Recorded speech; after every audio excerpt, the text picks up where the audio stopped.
Hey there, work at home moms. Do you not feel supported by your family or your friends or people in your life, even though you're crazy stressed out? We're going to dive into that today and see if we can come up with some answers.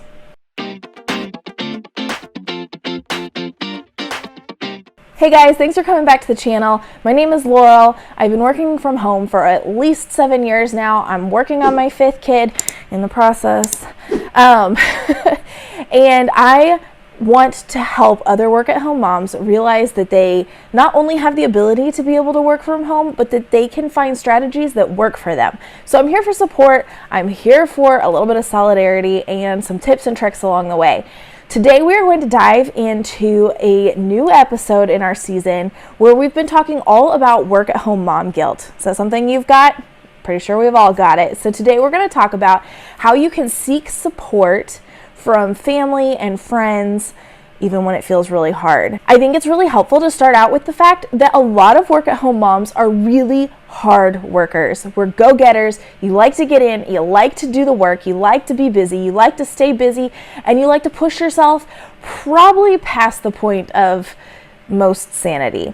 A lot of people aren't like that. A lot of people don't really want to put in that much effort, and that's okay. But if you're the type of person who is just always go, go, go, maybe not an A-type personality, but just one of those pedal to the metal types, I understand, I can relate. But it's also really hard for those types of people to ask for help.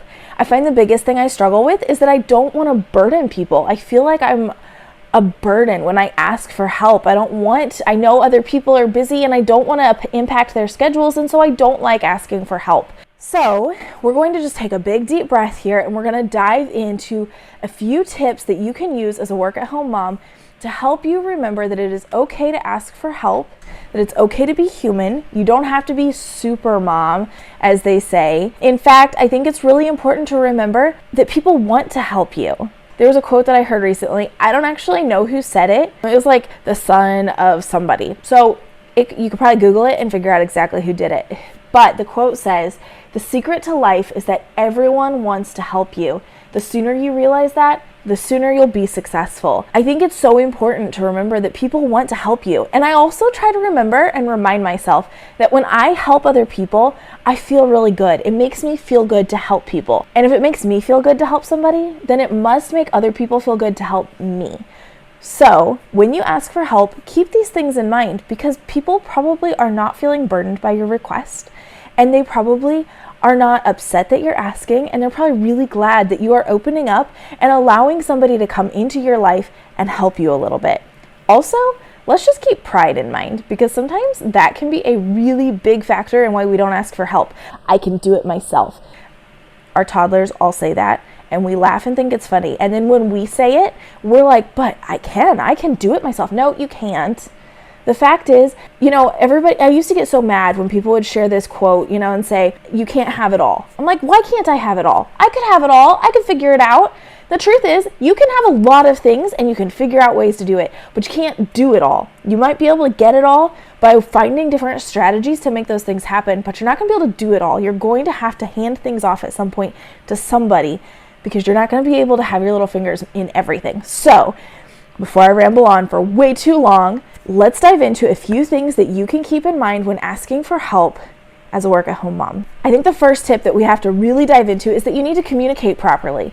If you have something you need, then you need to ask for it.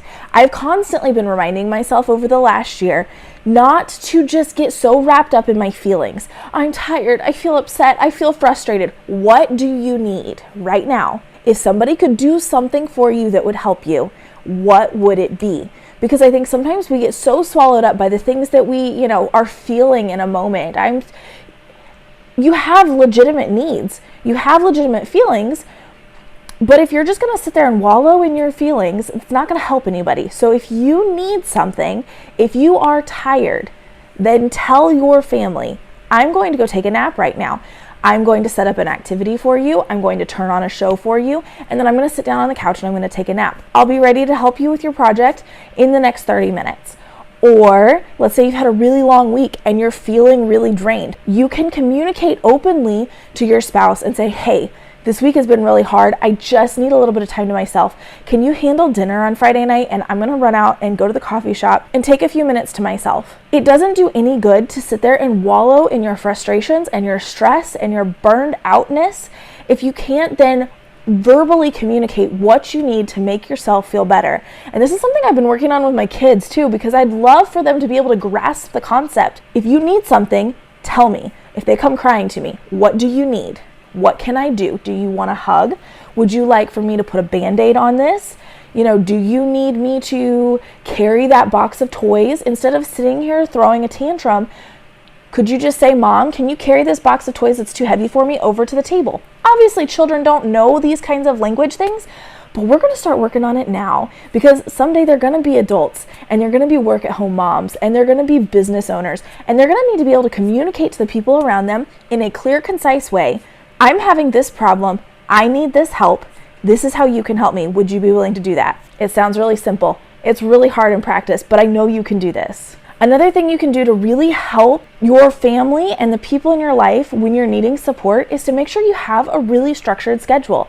I never thought that I was a schedule person. I didn't think I needed a schedule, but I realized as I've had more kids and as I've taken on more responsibility, it can be really helpful if you have certain expectations for things so that people know how they can help you. So one of the things that I've been trying to really get in a routine on is doing specific household chores on specific days of the week. That way, if somebody, let's say after I have a baby, if somebody comes over and says, hey, what can I do to help you? I can say, hey, you know what?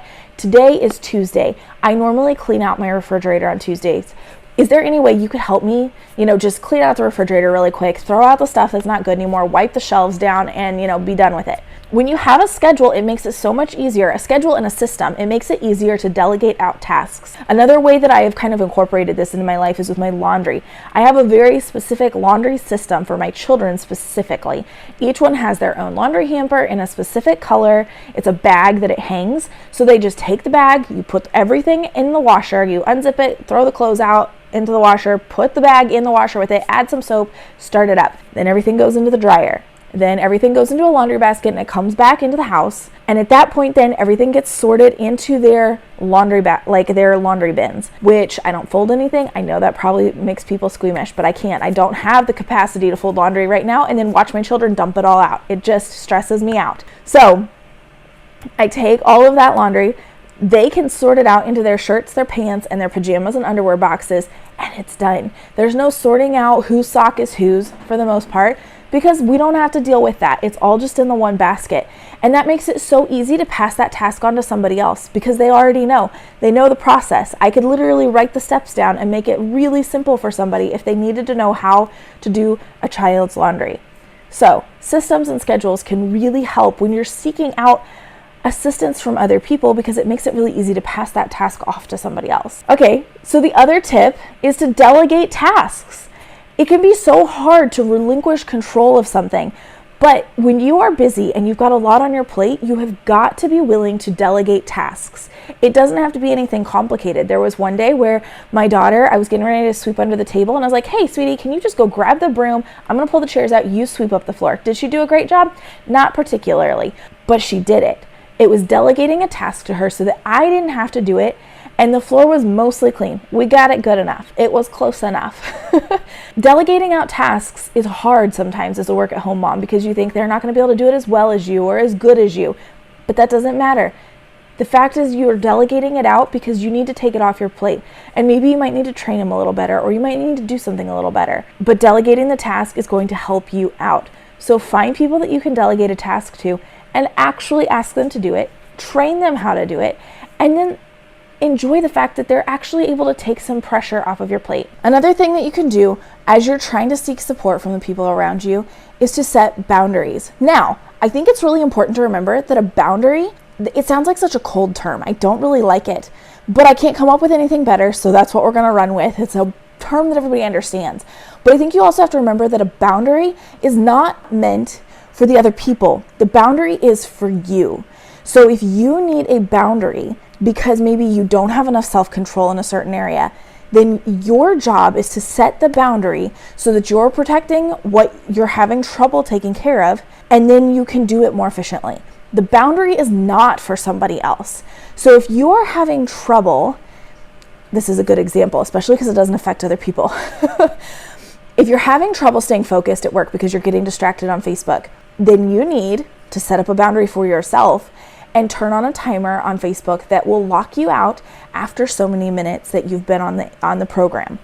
There are plenty of things like that out there. I have a blog, I'll link to it in the bottom in the description, that talks about different tools and apps that you can use, and I cover some of those. But it's so helpful to remember that when you need a boundary, you're placing it on yourself. You're not doing it for other people. So obviously it's good to communicate with other people and say, hey, Mama's working right now, and I need a few minutes of quiet where you're not asking me questions so that I can get this particular task done. That's communication. I wouldn't necessarily call it setting a boundary, though. Setting a boundary against other people would, I just feel like it kind of creates some tension in a relationship. But when you're setting a boundary for yourself and then communicating it with the other people, it can be helpful. I'm not saying it goes over well all the time, but communicate your work and your home boundaries with your family. Make sure everybody is aware of them, because it's going to be part of seeking help from them. If you have deadlines coming up and you have to be able to meet them, make sure they know about that. Communicate with them and let them know, hey, listen, I've got a lot on my plate this week. I've got these big projects. I've got these big meetings. I'm going to need you guys to take over a couple things. I'm going to need you to be diligent.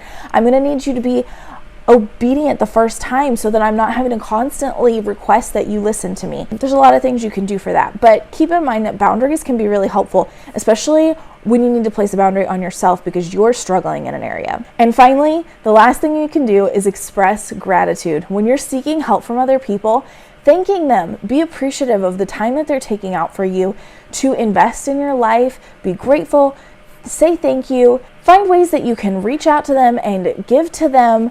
Not because it's a payment or a transaction, but when other people are investing in your lives, you want to be able to invest back into their lives. It's part of the relationship. It's part of the give and take of having help and having people be around. Make sure that you're there for the other people. One of the things that I sometimes feel like I really don't do a very good job of is thinking ahead of what other people's needs might be. I do it with my children and with my, kids, but I don't necessarily feel like I do it as much with other people. Where you're thinking ahead and going, a good example of this was I had a really busy day coming up, and I had a really sweet friend who knew that I had this day coming, and she thought ahead, ordered a pizza, and gave it to me so that I would not have to worry about dinner that night. It was so thoughtful because I could have made dinner, but it was so thoughtful that she went out of her way to think ahead, get us something that we could make for dinner, because she knew that that day was going to be really busy and that I was going to be really tired and I was going to be worn out and I wasn't going to want to have to think about dinner. She took that off of my plate. She gave a gift to me, and I was really grateful for that. I love that, and I think that that is something we can all steward better in ourselves, is to be able to think of other people, think of their needs before they even think to ask it. At the same time, then we have to be willing to communicate and ask for those things.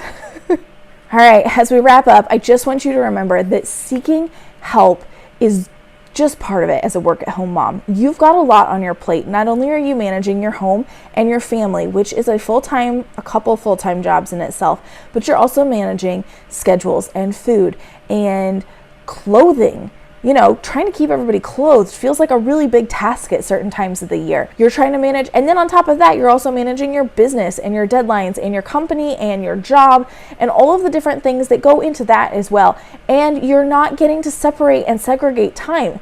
Most likely, some of you might be able to send your kids off to school or to different daycare programs, but if you're keeping your kids at home with you, you don't get that time where you're sending kids off here and you're doing, getting that separated time. You're not going to the office and setting aside 8 hours a day to just focus on that one project. You're kind of just making a big, messy puddle of everything.